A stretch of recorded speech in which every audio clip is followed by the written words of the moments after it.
Peace, my kings and queens, and welcome to today's video. Today's video is very hard to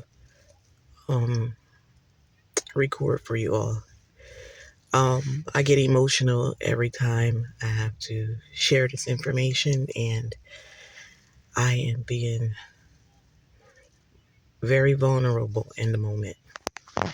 I can already foresee that this is going to go into a part 3 because I'm not sure how long I can sit here and talk about it right now, because I'm already feeling a whirlwind of emotions occurring. So let me just thank you all for tuning in to today's content. If you are new here, thank you so much for giving me a chance.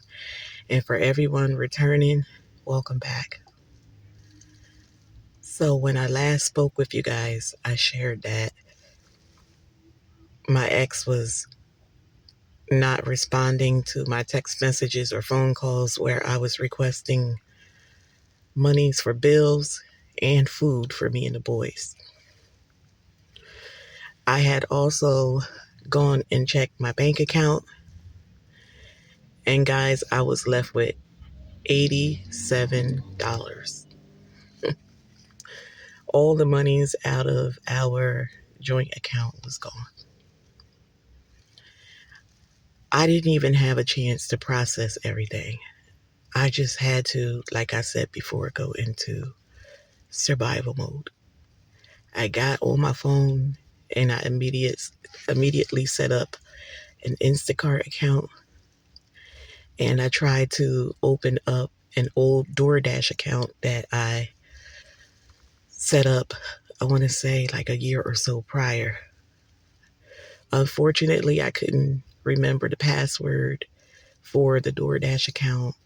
I spoke with customer service and there was nothing they could do for me. So I had to solely rely on Instacart. This was during the Christmas holiday break, and with all this going on, I had to look for someone to keep the kids so that I can go out and in fact do this Instacart. Guys, that's when it occurred to me. Well, it didn't really occur to me, but I noticed that everyone around was not available to assist me by keeping the boys for me where it's nice and warm versus me having to take them out with me. I just felt like there was a strong disconnect at this point. All the family that I had around me were just not available, and they kept making excuses like, you don't need to be out there doing that. That's dangerous. And no matter how I explained to them, I need to make this money. We need to survive. I have to pay these bills. I have to make sure that me and the boys are okay. At the same time, my oldest grandson was transitioning into the home.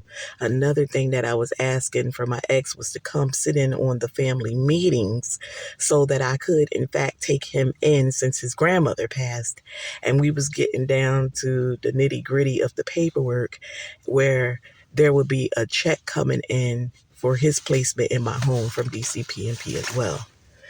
Guys, he was not budging. He was not trying to help me out financially. Then he started having people reach out to me about our taxes in the upcoming tax season. And when I reached back out to him after people told me that was a concern, I was asking him if he was going to have us do it jointly one final time since we were together that whole year so that, it would work out for the both of us. And he just kept avoiding me and avoiding conversation with me altogether. I had spoken with another good friend of his that could reach him, and he too agreed with me that it was probably in both of our best interests to have a conversation so that we can take care of the financial piece. But again, he was not responding. Finally, one day he went on and responded to me. I remember it was like 2 o'clock in the afternoon. I had just come in from doing a case. I ran down to an old office where I would take care of individuals in their homes, and they were able to re-employ me off of my old performance.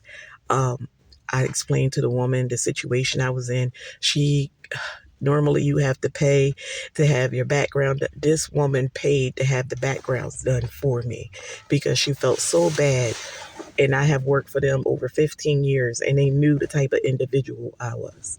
So let me just say, it's good to do right by people because you never know when God is going to have these people bless you back. So with all this being said, I was out Instacarting with my boys in the van, guys. They would not keep my kids from me. I had to take them out with me in the cold.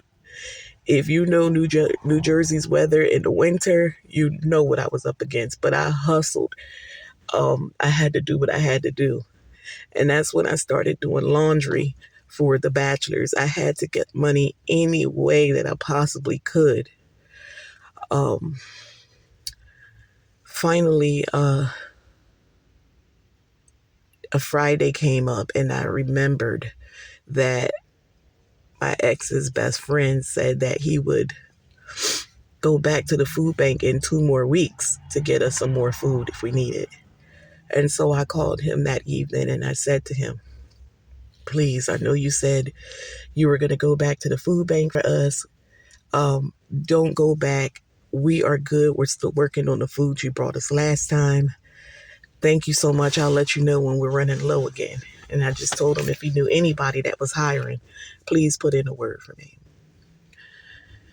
He then asked me, my sister, have you noticed that I haven't been calling you since the last time I saw you? And I said, yes, you dropped us off food. You promised to bring us more food in 2 weeks, and then I never heard from you again. And he said to me, your husband has been going around telling people that I'm trying to sleep with you. And I was knocked off my feet like, what? I was so confused. And so he said, yes, that MF is going around with a screenshot in his phone of a conversation he had with someone, and they told him that I brought food to you and that I'm trying to sleep with you. And I was, oh my God, I couldn't believe it.